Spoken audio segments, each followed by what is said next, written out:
Berjumpa kembali dalam podcast Kementerian Luar Negeri Deep Talk, Diplomacy Talk bersama saya Apung Purno Widodo. For sure kita tidak beli karena kita ada dalam koridor Undang-Undang Dasar 45, khususnya pembukaan Undang-Undang Dasar 45. Jadi we are lucky. Semua pemerintahan kita selama ini di Indonesia committed kepada principle foreign policy. Nah, ini orang lain juga melihat.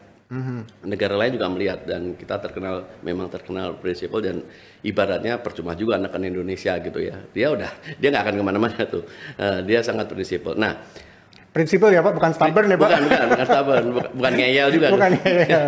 Jadi, nah, principle foreign policy ini adalah pijakan kita. Nah, tentunya politik luar negeri sekarang ini adalah politik luar negeri yang diwarnai oleh kehidupan demokratis kita sebagai suatu negara demokrasi. Kita sudah memilih untuk hidup secara demokrasi. Tentunya ciri-ciri negara demokrasi adalah tidak ada tafsir yang monopoli tafsir. Ya. Tidak ada orang yang sekarang bisa bilang ini yang saya bilang ini yang paling benar.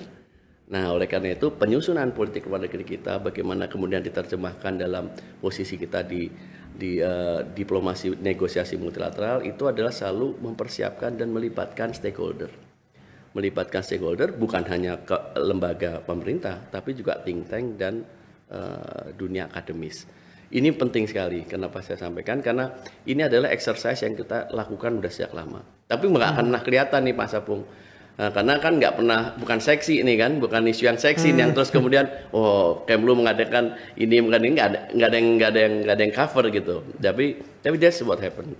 Nah, oleh karena itu posisi kita selalu sudah jelas dan tidak akan pernah melenceng dari preambul Undang-Undang Dasar 45. Oleh karena itu kalau kita balik ya, kasus kemarin tuh ya yang bulan Mei itu R2P.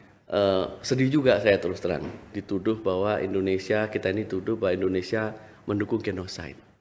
Padahal kalau kita lihat resolusi yang waktu itu cuma resolusi mengenai prosedural, hanya mengatakan bahwa akan ada agenda ini atau tidak, bukan bicara mengenai apakah setuju ada genosida yang harus diadres dengan R2P atau tidak.